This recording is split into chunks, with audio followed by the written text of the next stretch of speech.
Okay, so the next thing we want to talk about is how you would enhance your productivity. So the first way we can do it is by using what's called the quick access toolbar.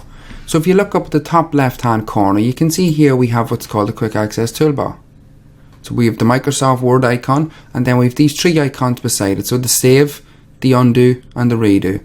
Just when I have you here, if I hover across this, you can see it's coming up with a save icon. That's called a tooltip. The small writing that comes up with it, use that. So every time you go to click on an icon, just allow your mouse to come to rest above it, and it'll tell you exactly what the button does. So you can see here we have save, undo, and redo. I have a small drop down arrow at the side of it. You can see if I click here, it gives me a number of different options. So the first one we have here is new.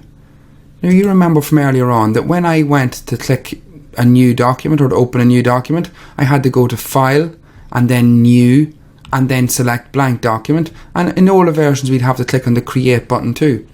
This option now just lets me click on that button and it automatically creates a new document for me. So it saves me time and saves me steps. If we wanted to print out a document, we would have to go to File and Print. We look at that later on, but it'd be File and Print and then select the amount of copies. If we click on it, we can just put a quick print button, and a quick print button puts a printer here that we can just click on and it'll automatically print out for us. So there's a load of different options. So we have the straightforward ones like saving, printing, new documents, or there's more commands. Now you don't need to know how to do this, but I'm going to show you. So you can see we've more commands here. And from this more commands, you can select any amount of commands that you can put up there. So there's ones like emailing, find, aligning, adding a table, adding hyperlinks. So there's all different options there. So no matter what area of business you're in, you'll find it there. So you can add as many things as you want. Now, in order for this to be quick, you don't want too many things there. So only have the most popular ones. New, print, them ones. Or if there's a more specific one that you want, you can have it there. So that's the quick access toolbar. The next thing we have over on the right hand side, we have the help. So you can see it's a question mark. In earlier versions of Microsoft Word, it was a blue circle with a white question mark in it. It does the exact same thing. It just gives you word help. So if you're ever stuck, you can access it from there. This option here, the small arrow pointing up, allows you to hide the ribbon, or it allows you to put away the ribbon. So you can hide the ribbon and put away the ribbon by taking it up and taking it back down.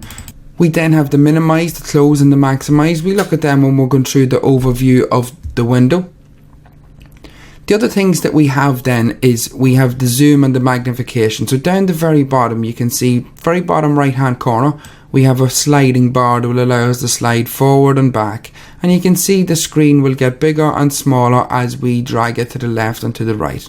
Now if you want to go to a certain size, you can click on the number. So you can see mine's at 172 at the minute. If I click on it, it'll open up this small dialog box here for me, and I can select a preset value and say OK, and it puts it right to that value then for you. So it's a quick way of being able to do it for you.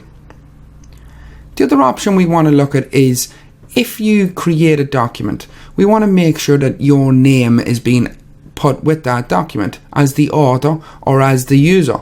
So if we go to File and then down to Options, you can see it opens up with this main window here. So in the username section, this will automatically be applied to what username you created when you switched your computer on for the first time. Just go in there and make sure that it's your own username and your initials also, and put them in. And make sure you click on the OK button then, and that will set it that each document you create will have your name as the user of it. Something to note, when you do that, the document you do it on is always whoever created it first. So if I was to change the name, this document I'm on at the minute would always have Colin Marks on it, whereas the next document would have the new information on it. Okay, so that's all for the increasing productivity or enhancing productivity section. So we'll get into the other things in the next section.